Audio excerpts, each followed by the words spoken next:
Okay. John, you're happy for me to post this on social media and stuff? Yeah. Awesome. Okay. John, we have a session in a couple of minutes, but before that, we have a little testimonial interview.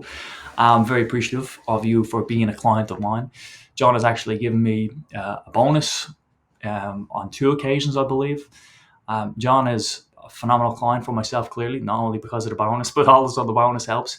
He's very punctual, and his communication style is very, I would say, formal and professional. That's the word I was looking for. John, what do you do? Tell us a bit about yourself and what do you do? Sure. Yeah. So I run a small business. It's a health-based website that covers, I guess, trending and cutting-edge health technologies for like living longer and healthier, essentially. So it's a content-based website that's monetized through affiliate links. So that's fundamentally what the business is about. Awesome. So you release a ton of blogs on ton of health related topics, and you have affiliate links for a variety of products that can help people. John, right now, before our session, I can't wait. Live results, live feedback. How has the lead magnets gone for email capturing? Okay, yeah, yeah. So at the moment, there are two that are in. So I've tested out four potential lead magnets, Right. and there are two that are kind of neck and neck. So I need to essentially test them a little bit longer to figure out which one's going to be better. But yeah, it's been a very effective technique for figuring out, which to build out and how to attract more leads. Yeah. Have you gained any more emails? Um, That's a good question. So I would say overall no, because some of the potential lead magnets were performing less than the original newsletter or like the lead magnet that I Yeah. had.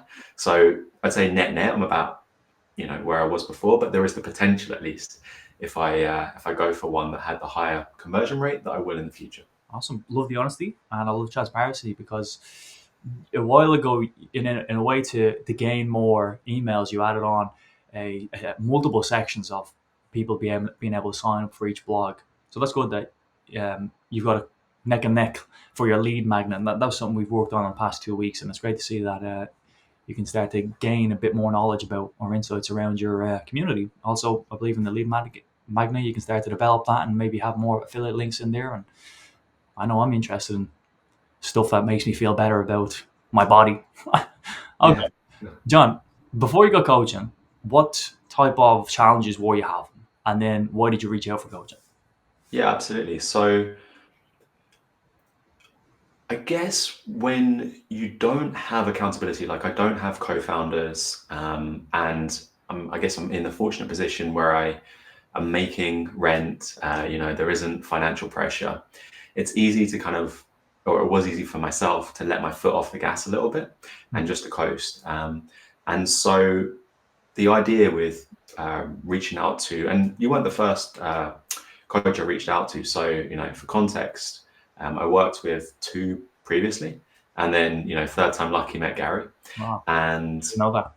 yeah, yeah. So the idea essentially would be that I could up my productivity by having someone holding me accountable. And I would certainly say that has been the case because we've kind of talked about this previously. But my output, in the previous sort of 6+ months prior was, I would say, in the order of like 2-3 thousand words per month at best, type thing.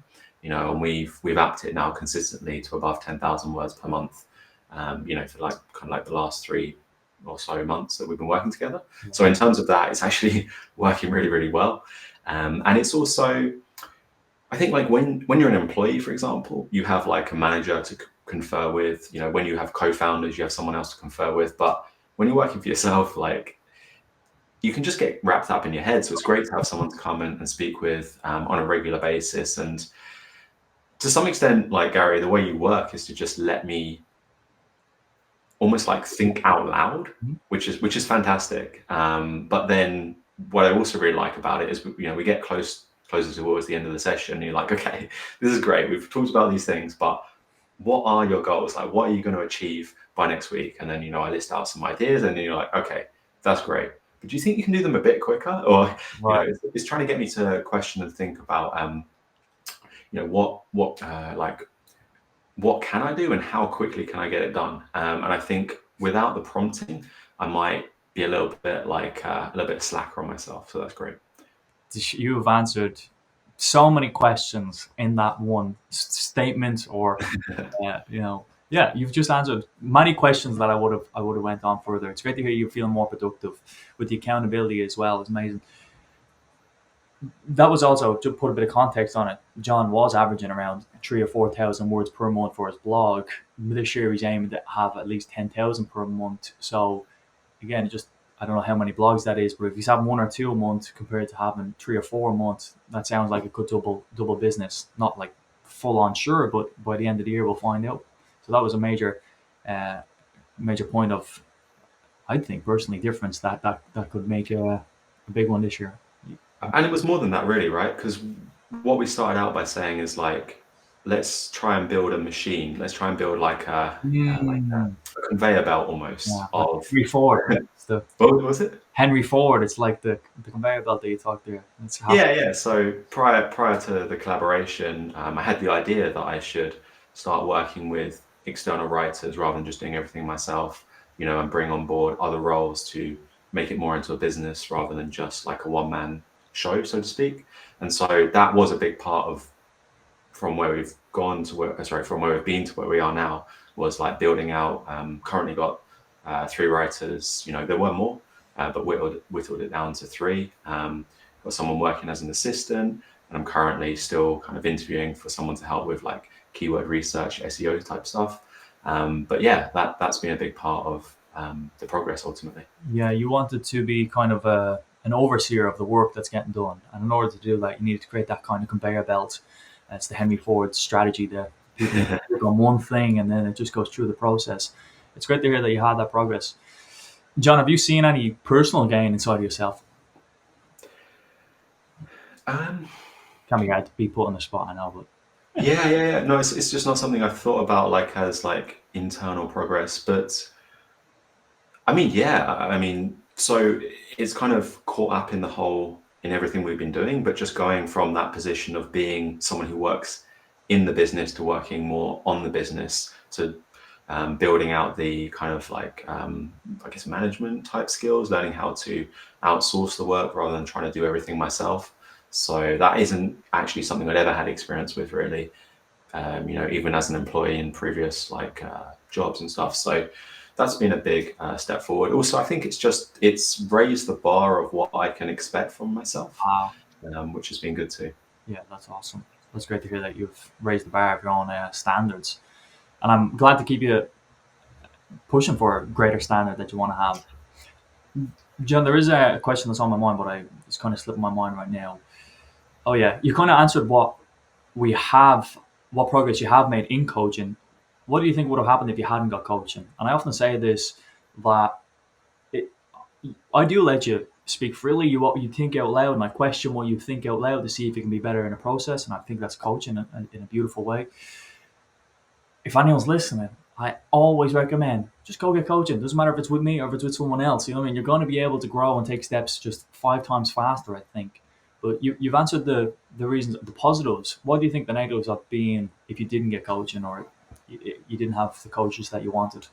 Yeah, I mean, obviously, it's hard to predict, a future that didn't occur. But if I had to guess, ultimately, I would imagine that I'd be probably headed in a similar type of trajectory as I am now. But I could be sort of 1 to 2 more months behind where I am right now. And bearing in mind, we've only been working together for like 4 months, so that's like a 50% loss in like total output or total productivity. So I think it's essentially, yeah, just like being able to execute faster, and that's really important. Yeah. Do you think I help you narrow in your actions for the week?